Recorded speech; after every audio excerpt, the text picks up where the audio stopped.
हरे कृष्णा, राधे राधे। कैसे हो आप सभी? आशा करती हूँ आप सभी स्वस्थ होंगे, मस्त होंगे, कान्हा जी की सेवा कर रहे होंगे और उनकी ब्लेसिंग्स भर भर के पा रहे होंगे। तो जैसा कि लास्ट वीडियो में मैंने आपसे वादा किया था कि अगली वीडियो में लेकर आऊँगी ठाकुर जी की एक अनोखी कहानी, तो ले आई हूँ मैं एक अनोखी कहानी। ये कहानी है श्री कृष्ण और उनकी पत्नी सत्यभामा जी के विषय में, और कहानी आधारित है श्री कृष्ण के जन्मदिवस पर। तो चलिए शुरू करते हैं। सत्यभामा जी जो थी वो कृष्ण की दूसरी पत्नी थी। बहुत ही ज़्यादा घमंडी थी। उनका ये मानना था कि वो सबसे सुंदर और सबसे अमीर स्त्री थी, क्योंकि उनके पिता एक बहुत ही धनवान व्यक्ति थे। तो सत्यभामा जी जितने और जो रत्न और आभूषण और संपत्ति चाहती थी वह सब उनके पास थे। स्वाभाविक रूप से घमंड उनकी एक बड़ी समस्या बनी हुई थी। ऊपर से ठाकुर जी भी सत्यभामा जी को विशेष प्रेम करते थे। तो एक बार श्री कृष्ण जी के जन्मदिवस के अवसर पर सत्यभामा जी ने सोचा कि वो उनको ये दिखाएगी कि वो कृष्ण को कितना प्यार करती हैं। तो उन्होंने तय किया कि वो कृष्ण जी के वजन जितना सोना शहर के लोगों में बांटेगी। इसे तुलाभार कहते हैं। यह मंदिरों में होता है।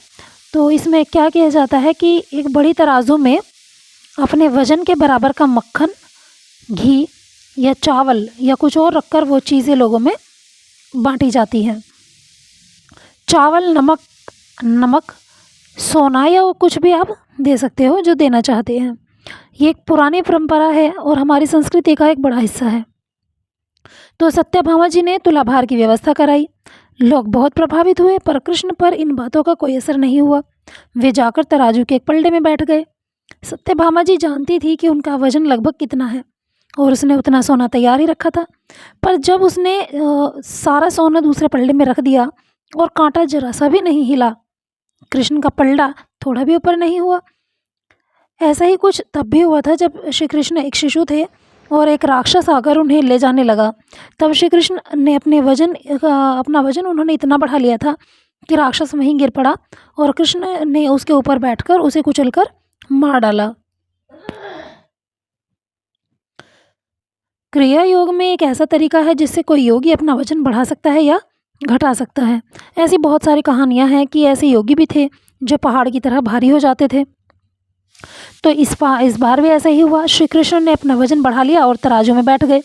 सत्यभामा जी ने उतना सोना दूसरे पल्ले में रख दिया जितना उनके हिसाब से श्री कृष्ण का वजन था, पर कुछ भी नहीं हुआ। तब तक शहर के सभी लोग ये घटना देखने के लिए आ गए थे। तब उसने अपने नौकरों से वो सभी गहने मंगवाए जो उसके पास थे।